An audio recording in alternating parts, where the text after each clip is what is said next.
Apoya 1. Alors, on en vient maintenant au Togo. La Commission électorale nationale indépendante, c'est le grand sujet qui fait couler beaucoup d'encre et de salive dans le pays. Hier, à l'Assemblée nationale, véritable confusion à l'élection des membres de l'opposition parlementaire. Les députés de la majorité ont nommé 4 membres de l'opposition parlementaire pour siéger à la CENI. Il s'agit d'Edem Atanti, de Jean-Jacques Teko, de Kodjo Aoudi, de Yemba Passinaba. On note qu'il manque le nom de Francis Pedro. Le 5e, donc, n'a pas été attribué. Le vote s'est déroulé dans un vacarme assourdissant de certains élus de l'opposition hostiles donc à cette démarche. Ils réclamaient la validation de la totalité de la liste présentée. Messan Fioklou, comment vous avez vécu ce qui s'est passé hier? Je peux dire que c'est une honte. Nos grands frères et nos grandes soeurs, des fois des petites soeurs, petits frères qui sont là-bas, n'ont pas été vraiment à la hauteur. Ceux-là qui sont de la C14 sont des Togolais comme nous. Ceux de la mouvance aussi sont des Togolais comme nous. Et ce ne sont pas des ennemis, mais des adversaires politiques. Il y a un cas sur le terrain depuis quelques semaines. Il suffisait que les présidents des commissions se réunissent pour en discuter. Ils l'ont quand même fait hier. Ils se sont retirés pour tenir une conférence des présidents. Oui. Et le résultat n'est pas bon. C'est après que ça a dégénéré. Oui. Mais quand moi j'ai appris que tout ça s'est passé à la télévision, au sein de l'hémicycle, je me suis dit, mais c'est quoi? Quelle image le Togo donne à l'extérieur? Quel est ce problème? Et il y a pire que ça. On en est sorti.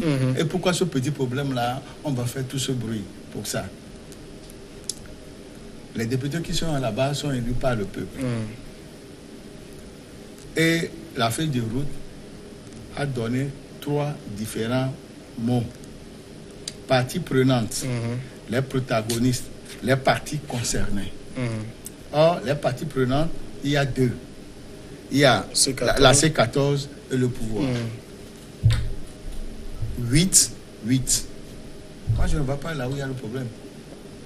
Ceux-là qui ont compris et qui y étaient ont reculé. Et pourquoi l'UFC dit... L'UFC, son statut à l'Assemblée est partie de l'opposition.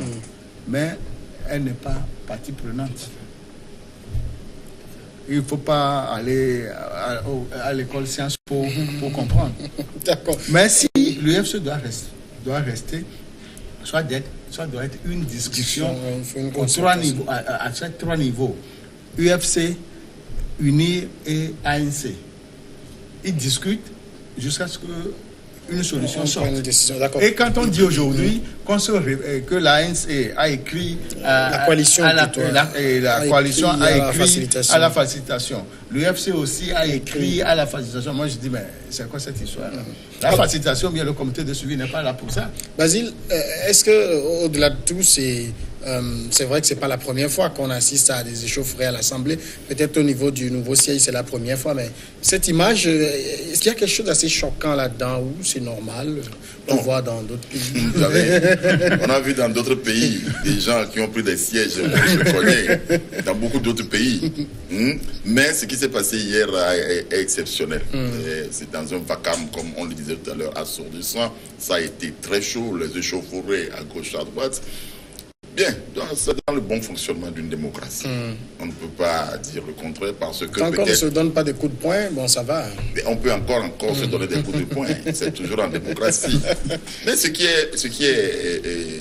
est marrant dans cette affaire, c'est qu'on aurait pu régler à l'amont avant que le problème ne se pose hier. Parce que ce n'est pas un nouveau problème. Le problème s'était posé depuis que le comité de suivi avait tranché sur la composition de la CENI en donnant 8. Depuis le 23 septembre. Moi, j'ai beaucoup apprécié, il faut quand même le dire, j'ai beaucoup apprécié la mouvance présidentielle qui était majoritaire, mais qui a accepté, partagé. Avait-elle le choix? Bon, il pouvait dire non, que nous sommes majoritaires. Nous sommes majoritaires, donc nous pouvons avoir plus de sièges à la CENI. Mais elle n'a pas fait ça. Je crois que c'est déjà à leur profit que je le dis. Il faut reconnaître ce qui est bon. Mais quand le problème s'était posé, il faudrait aller beaucoup plus dans les négociations. C'est-à-dire que moi, ce que je me dis, c'est que les partis sont restés chacun de son côté. Et les réseaux sociaux servaient de relais des émotions qu'ils avaient. Au lieu qu'on rentre en négociation, on discute. Il faut parlementer. Nous sommes dans un parlement. Il faut parlementer pour savoir quelle solution nous pouvons trouver. Malheureusement, on n'a pas parlementé. Chacun va sur les médias. Et ce qui se passe, c'est que on interpelle le président de l'Assemblée nationale. On interpelle l'UNIR. On interpelle le chef de l'État même pour qu'il règle le problème. Moi, je me suis posé la question de savoir, est-ce qu'il appartenait au chef de l'État de gérer ce problème? De dire, je tape du poing sur la table, l'UFC n'a qu'à quitter. Ce n'est pas possible. On parlera de quoi? On parlera de dictature. Il faut quand même qu'on place les choses là où elles sont. Bien, est-ce qu'il appartenait à l'UNIR de régler ce problème? L'accusation qu'on portait à l'UNIR, c'est que c'est l'UNIR qui maintient le statu quo. Et c'est l'UNIR qui encourage l'UFC. J'ai dit non. Si on gère le problème de cette façon, on n'aura pas trouvé la solution. Maintenant, est-ce que ce que nous sommes en train de dire au jour d'aujourd'hui, que l'UFC a le droit de siéger dans ce Parlement, les éléments qui apportent à l'UFC le fait qu'il n'a pas droit de siéger, il faudrait qu'on l'éclaircisse. Tout à l'heure, on a dit les parties prenantes. Les parties prenantes partagent donc les sièges 8-8. C'est vrai ce que les gens sont en train de dire. L'UFC n'est pas partie prenante parce que là, dans les discussions, dans les échauffourées, tout ça, là, on n'a pas vu l'UFC. C'est vrai que l'UFC est opposition au Parlement, c'est-à-dire qu'il s'est inscrit le premier jour donc, de l'institution, s'est inscrit. Bon. Maintenant, est-ce que le comité de suivi a géré ce problème de façon à clarifier que nous nous adressons aux parties prenantes à la crise? Non. Savait-il que ce problème se poserait? C'est ça aussi. Mais il fallait. Vous savez, nous sommes dans un pays où les mots ont leur sens. Et placés à quel niveau, à tel niveau, ils ont leur sens. Et le diable est dans maintenant, le l'UFC dit, je suis dans la minorité, c'est-à-dire que je suis au Parlement et je suis dans l'opposition. J'ai droit à un siège. Je crois que jusque-là, le problème, moi je ne le vois pas. Puisque, effectivement, l'UFC est dans l'opposition. Effectivement, l'UFC est au Parlement. Maintenant, il faudrait qu'on aille beaucoup plus loin pour signifier à l'UFC que vous n'êtes pas jusqu'à ce jour partie prenante de la crise. On ne l'a pas signifié. Et M. Romawa est resté planté sur son siège. Je ne démissionne pas. Qu'est-ce qu'il faut faire? Je crois que hier, tout le monde est allé trop loin. D'accord. Justin, est-ce que vous direz simplement que c'est faute de concertation préalable que les choses ont pris cette allure hier? Est-ce qu'on a encore besoin de concertation? À mon sens, parce que c'est comme si on tente d'imposer une certaine...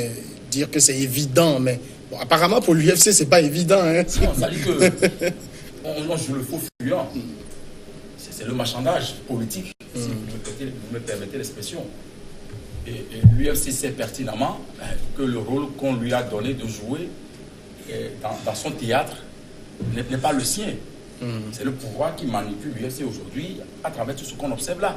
Non, comment le sais-tu? Anani, je m'explique. Anani, là, je ne suis pas d'accord. Je ne suis pas d'accord parce que tu n'es pas là-bas. Oui, vous aurez le temps de lui répondre. Je m'explique. La question qu'il faut se poser aujourd'hui est de savoir, ça je le dis tous les jours, est-ce que nous sommes en crise? Si oui, nous sommes en crise, à un moment donné, le chef de l'État a senti le besoin d'aller chercher la facilitation. La facilitation est arrivée. Maintenant, qu'est-ce qui se passe? Il y a un groupe qui s'est constitué, dénommé la coalition des 14 des partis politiques de l'opposition, dans la rue. De l'autre côté, la mouvance présidentielle. Maintenant, qu'est-ce qui se passe? C'est le rôle de la facilitation. La facilitation a cherché à comprendre. Mais les positions sont si tranchées qu'à un moment donné, la facilitation n'a pas réussi à rapprocher les deux bords. Mais il a fallu attendre jusqu'au 31 juillet 2018 pour qu'au cours du sommet des chefs d'État et de gouvernement de la CEDEAO, une feuille de route sorte. Mais qu'est-ce qui est dit dans la feuille de route? Il y a un certain nombre de recommandations à suivre. Maintenant, si on a annoncé une date Et qui, moi, à mon sens, n'est qu'une date indicative. Parce qu'il faut entamer le processus jusqu'à un degré donné. Il faut faire les réformes jusqu'à un niveau donné. Et que bien avant la sortie de la feuille de route, le pouvoir s'est précipité pour nommer certains membres, certains partis, ou du Parlement ou non, au niveau de la Commission électorale nationale indépendante. Ce que conteste la coalition. Mais si nous sommes en crise et qu'une feuille de route est sortie, je suppose que tout ce qui est texte, parlement, règlement et autres, là, on met ça de côté. Maintenant, qu'est-ce que le comité de suivi, par l'entremise de la CEDEAO dit, par l'entremise du comité de suivi, a dévoilé dans le relevé de conclusion datant du 23 septembre 2018. Monsieur Fiakou l'a dit, les parties prenantes. Est-ce que l'UFC est partie prenante? Je ne pense pas. Maintenant, s'il y a un moment donné, comment on appelle, l'UNI a compris qu'il faut aller vers ce que le comité de suivi a dit, 8, quelle que soit la manière dont c'est formulé, et que la coalition aussi doit aller vers 8, je pense qu'à partir de ce moment-là, le problème est réglé. Maintenant, pourquoi aujourd'hui l'UFC peut estimer que au début de la législature, je me suis positionné comme parti de l'opposition, ayant encore être au gouvernement, soutenu l'action du gouvernement? C'est une aberration, ça je le dis tous les jours. Maintenant, sur cette base-là, le chantage est où? L'UFC dit, j'y reste, je ne vais pas partir, je suis pas le parti parlementaire. Mais la donne a encore changé. Lorsque le 19 octobre dernier, Madame Pogba de Suso Togo a démissionné de son parti pour se rallier maintenant à Adi, pour porter le nombre de députés à 3. Mais je pense que ça change également les donnes. C'est cette mue politique aussi laisse interrogateur, parce que pourquoi Adi n'est pas allé récupérer son ancien membre? Non, ça c'est le débat. On parle du présent. Parce qu'on n'oublie pas qu'il y a un parti lui a volé quelqu'un avant. Bon, il a laissé. Je suppose que sur la base des tests, parce que j'estime que lorsqu'on est en crise, on met de côté tout ce qui est accord, les fondements, mais on tient compte de la feuille de route. Maintenant, l'UFC est parti de l'opposition. Ok. Mais se retrouve à 2. Je retrouve maintenant aujourd'hui à 2. Et l'UFC a fait 10 ans au niveau de la CENI. A dit qu'il n'a jamais siégé au niveau de la CENI, ayant même deux députés. Maintenant, son nombre est porté à 3. Mais Adi a quand même un siège, Yemba Passinaba. C'est le monsieur d'Adi. L'autre volet de la question, ce n'est pas à UNI de régler le problème. Parce que quand vous suivez le fil de ce développement depuis toujours, c'est parce qu'on a eu à attendre certains conseillers de Jéki Solipio qui se vociféraient sur les radios, qui laissent les antennes. Mais au même moment, lorsque le débat doit être posé, vous allez comprendre qu'au niveau de l'hémicycle, c'est le président de l'Assemblée nationale qui joue le rôle. Mais lorsque le débat s'est posé hier, mais les gens estiment qu'on nous a demandé de vous envoyer une liste de 8 membres. Par quelle alchimie vous allez estimer maintenant sortir une personne sur cette liste-là et voter pour les 4 et qu'après vous allez tenir compte parce que l'UFC a écrit à la facilitation au comité de suivi. Mais ce que dément aussi au cours de la conférence de presse aujourd'hui, la coalition dit n'a jamais envoyé un courrier à la facilitation ou au comité de suivi par rapport aux positions de l'UFC. Mais par contre, sur le processus électoral, la façon dont les choses évoluent. Et c'est de façon unilatérale que l'élection est organisée aujourd'hui. C'est là où la coalition a saisi le comité de suivi et la facilitation. Il y a quand même quelque chose, parce que quand je réfléchis à tout ce sujet, et Justin a fait bien de le relever, qu'on est en crise, et qu'en temps de crise, on met sous éteignoir tous les tests. Mais alors, la procédure de nomination à l'Assemblée, c'est la loi. Pourquoi on ne l'a pas mis sous éteignoir? On dit, vos 8 débarquent à la CENI sans suivre la procédure. Point. Non, je n'ai pas compris la question. C'est-à-dire, en principe, en principe, comme vous l'avez dit, on devait mettre les tests sous éteignoir. Mais la procédure de désignation, c'est des tests. On aurait pu dire, on écarte tout ça, on envoie les 8 directement, sans passer par la procédure de l'Assemblée. C'est pourquoi même le fait de dire que les textes sont mis sous éteignoir est faux. Parce que les textes, je crois, le comité de suivi, la feuille de route dit, tout se fera selon les lois, les textes de la République. On ne peut pas nous dire aujourd'hui qu'on met sous éteignoir les lois de la République. Donc la Constitution sera mise sous éteignoir parce qu'il y a tout se fera à l'Assemblée. Et tout se fera à l'Assemblée. Et en cas de problème, on va au référendum. Mais ça dit que nos textes sont toujours là. Pour revenir à ce que Anani vient de dire, dans son développement, il a raison. Raison pour laquelle, quand on a envoyé les 8, on a pris les 3. 2 essais parlementaires et société civile. Maintenant, pour les 5, avec ce vacarme, on a pris 4. Parce que il y a un 5e qui est mis sous éteignoir. Et que son cas sera de toute façon, on ne pouvait pas prendre les 5 tant que l'autre n'a pas démissionné. L'autre n'a pas démissionné. Oui. C'était ça le problème. C'était ça le problème. Ouais, il y a un siège occupé. Il y a un siège occupé. Voilà. Alors que dans le cas d'espèce, il faut nécessairement que l'UFC prenne de la hauteur. Parce que dans la feuille de route, que ce soit celle du 31 août et 31 juillet et celle du 23 septembre, qui a clarifié la position, les conséquences devaient être tirées depuis. Voilà. Oui, mais le hic, hein, selon certains, c'est qu'au niveau de ce qui a été dit le 23, on a bien spécifié 5 pour l'opposition parlementaire. Et c'est sur cela que l'UFC dit, bon, ben j'y suis, j'y reste. Oui, oui, l'UFC a déposé un statut d'opposant parlementaire. Néanmoins, elle est avec le gouvernement. Cela ne veut pas dire que l'UFC n'a plus de manœuvre d'action. Si c'était une coalition et que l'UFC et UNIR ont coalisé et ont changé de dénomination, automatiquement l'UFC devait être dans cette coalition-là. Mais dans le cas d'espèce, l'UFC a ses marges de manœuvre et fait sa gestion propre. Donc, il faut tenir compte de tout ça. Mais ce que nous regrettons, bien, je regrette personnellement, c'est que c'est discutable. On devait discuter et trouver une solution à ça. Quand ce n'est pas fait et que c'est sous ces vacarmes-là que ça a été fait hier, personnellement, moi, je n'ai pas apprécié. Oui, ce que je dis, on a vu dans ce pays, on a renvoyé des députés à l'Assemblée nationale. Ça veut dire qu'ils n'ont pas obtempéré. Oui, mais on a brandi aussi le lettre de démission. Aussi. Lesquels? Ça, c'est notre débat. On a vu dans ce pays, on a renvoyé les commissaires de la Commission électorale indépendance en 2015. Je crois qu'eux, au moins, ils n'ont pas démissionné. Et c'est la force de la loi. Ou bien quoi? Ou bien c'est la force brute, ou la force physique. Ce qui se passe aujourd'hui, ça me ramène à vous dire. C'est parce qu'aujourd'hui, tel que c'est défini au niveau de la feuille de route ou dans le relevé de conclusion du comité de suivi, 8-8, et puisque le président n'aura pas voix délibérative, mais le débat va se jouer lorsqu'il s'agirait de voter. Dans le code électoral, le président a voix délibérative. Dans le code électoral. Attention, lorsque aujourd'hui on pose le débat par rapport à celui qui sera chapeauté, qui va chapeauter l'institution, et il y a également ce débat-là, ce côté-là. Oui, c'est pour ça que je posais la question de mettre les tests sous éteignoir. Dans le code électoral, je pense l'article 15, il dit clairement tous les membres ont voix délibérative. Oui, c'est que sur l'autre volet. Dans l'ancien code, c'était le monsieur de l'administration qui n'avait pas de voix délibérative. Maintenant, on dit tous les membres ont voix délibérative. C'est ce qui pose problème. Puisque quand le débat est mené pour la simple raison que on estime que l'UFC est avec le pouvoir. L'UFC prend son siège, le pouvoir a 8, ça fait combien? Ça fait 9. À supposer que quelqu'un qui est là, si on n'arrive pas à trouver de solution, il va encore voter. Ça fait pratiquement 10.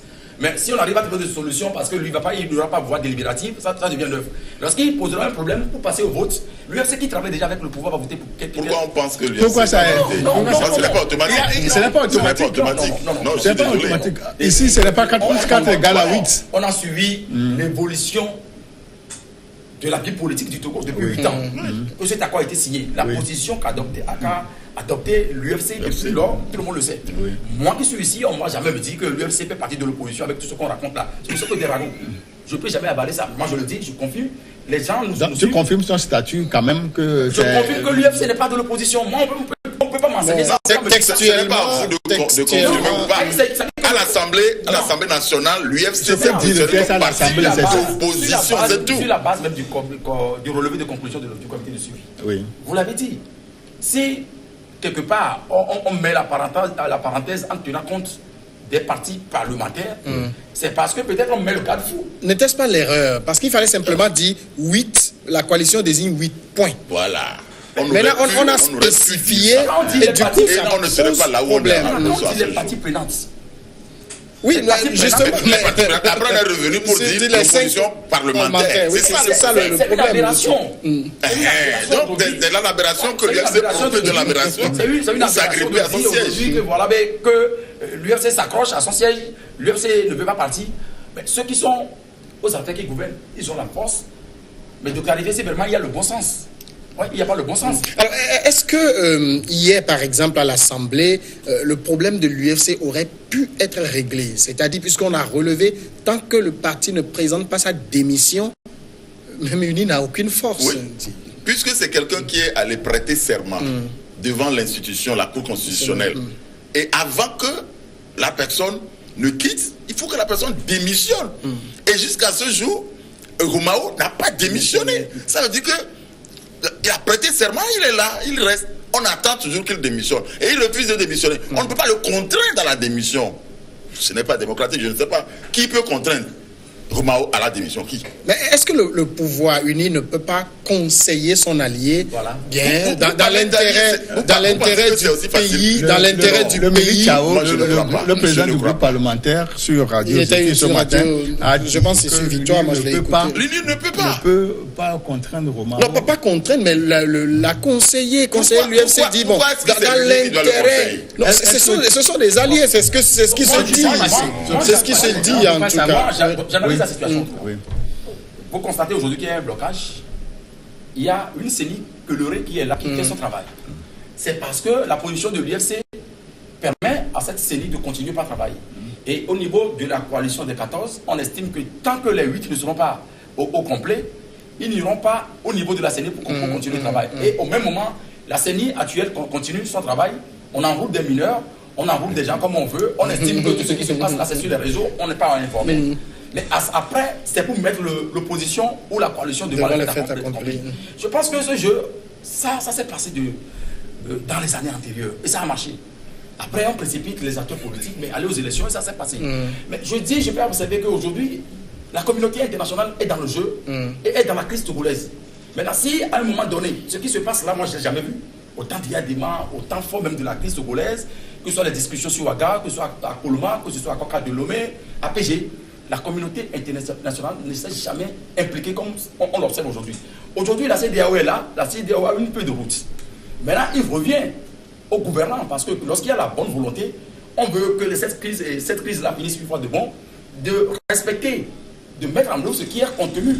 Mais on met tout ça de côté, on tient l'aspect qui est fondamental parce qu'on veut passer par tout le moyen pour avoir la majorité, faire les réformes comme on le pense, et permettre à Konassi encore de remplir la 2020. C'est ça la stratégie. Le président Ganaël a dit il a fait une interview sur la radio. Sur France 24, je crois. France 24, il a dit que le problème fondamental, ça se situe au niveau de la position de Konassi par rapport à 2020. Ça, on comprend tout ça. Il y a aujourd'hui exactement 8 jours que j'étais sur Radio Zéphyr avec le vice-président du parti politique Adi, M. Laurent Antou, qui disait que les dernières fois, l'opposition s'est laissée truffer. Mais cette fois-ci, elle sera sur ses gardes et veillera à tout. On ne va plus la tromper. Ce qui veut dire que l'opposition aussi a compris qu'avec la feuille de route, elle a quelque chose à gagner. Mais même ça, prenons-le dans ce sens. Est-ce qu'il est possible, par exemple, au facilitateur ou je ne sais qui, de dire à l'UFC, plie bagage? Mais comme c'est les facilitateurs qui sont... il suffit qu'un communiqué sorte pour dire que l'UFC, vous ne devez pas être là-bas. Non, mais est-ce que ça annule le serment? Parce que nous sommes en situation de serment devant la Cour constitutionnelle et la loi, la facilitation dit, tout se fera dans le respect de la loi. La loi dit le parti ne peut que démissionner, la personne ne peut que décéder ou empêchement définitif. On est ni dans l'un ni dans l'autre. Comment on fait? Ce que vous dites là est vraiment intéressant. C'est la même chose de vous qui parle de la recomposition de la Cour constitutionnelle. Qui n'est pas encore opérationnel. Qui n'est pas encore opéré. Et quand il faut prêter serment, c'est devant cette cour qu'on doit prêter serment. Oui, justement, la question que je sois, quel mécanisme peut-on utiliser pour contraindre ou convaincre l'UFC de quitter? Non, c'est pas une question de convaincre. C'est une question moi qui suis ici. Non, on contraint, c'est ça. Moi qui suis ici, moi je ne me gêne de rien, c'est parce que vous avez entamé ce débat-là. Peut-être on aurait encore retourné au Burkina Faso pour parler des moustiquaires, ça serait vraiment intéressant. Parce que moi, ça ne m'intéresse plus. Je dis que le comité de suivi et la CEDEAO vont clarifier la position. Basile, le chantage, parce que l'UFC... Basile, est-ce que vous voyez une manière de contraindre ou de convaincre l'UFC sur la question-là? Non, convaincre, ça peut. Contraindre, je doute fort. Ou alors, nous allons rentrer dans un autre schéma où c'est la communauté internationale qui impose son point de vue au Togo. Et dans ce cas, donc, la CEDEAO peut dire nous décidons solennellement que l'UFC n'est plus de l'opposition et je me pose des questions de savoir est-ce que cela peut se faire. C'est un peu difficile. Il faudra que l'UFC soit convaincu que son départ pourrait un peu accélérer le processus. Tant que l'UFC ne sera pas convaincu qu'en quittant la CENI, elle peut faciliter le déroulement du processus, tant qu'elle ne sera pas convaincue, je crois que l'UFC... Les gens qui ne sont pas sûrs de gagner encore un poste dans la prochaine législature. C'est vous qui le pensez. C'est mon analyse, c'est mon point de vue. Qui croit aujourd'hui s'accrocher à un poste au niveau de la CENI en connivence avec ce qui se passe là et éventuellement trouver quelques... Parce qu'en réalité, c'est les intérêts qui se jouent. On oublie tout ce qui concerne le peuple affamé qui est là. Mais on estime qu'on doit être à la CENI, on doit bloquer les choses. Mais l'UFC représente quoi? Être à la CENI, c'est payant. Attends, oui, c'est payant. Il gagne plus d'1 million. Il gagne combien? Plus d'1 million par mois. C'est les intérêts. Oui, mais alors... Juste pour tout le monde, finalement. Pour tout le monde, finalement. Parce que ceux qui cherchent à y aller aussi, c'est pas gratuitement qu'ils vont aller travailler. On doit se respecter parce que moi, j'ai honte. Lorsque les images ont fait le tour sur les réseaux sociaux, il y a des amis qui... Du Parlement? Oui, hier. Oui, mais est-ce qu'il y a quelque chose de choquant là? C'est peut-être l'homme normal des choses. On a vu ailleurs des chaises qui ont volé. Ce qu'on a rédigé là, et de façon délibérée, on a cherché à bloquer, et on a bloqué, et on sert de ces images-là à l'intérêt. Ça fait honte. Mais Sanfier Clou, de sa position, Gilles Christ aura 82 ans en décembre. Mais pourquoi il ne dit pas, bon, je suis dans un âge de sagesse, je vais adopter une position de sagesse, mon gars, libère. Oui, vous savez, Gilles Christ Olympio était un adulé il y a quelques années. Et en tant que chef de file de l'opposition, il avait fait des victimes. On a eu des morts, des mutilés jusqu'à ce jour. Et après son accord de mai 2010, ces militants et beaucoup de leurs lieutenants ont quitté le parti pour créer l'ANC. La situation actuelle devait lui donner l'occasion de se faire mieux qu'hier. C'est-à-dire donner une instruction ferme à M. Romao de quitter la CENI. Et là, c'est pour le bien du Togo. Parce que si les gens l'ont dénoncé pour son accord, s'il pose cet acte, il sera peut-être restauré dans l'histoire politique du Togo. D'accord. C'est notre papa.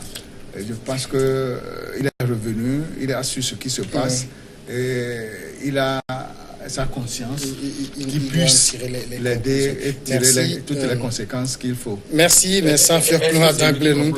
Basile Agbo, merci beaucoup. Justin Anani, merci à vous aussi d'être passé dans cette émission. Vous qui l'avez suivi, merci. À demain.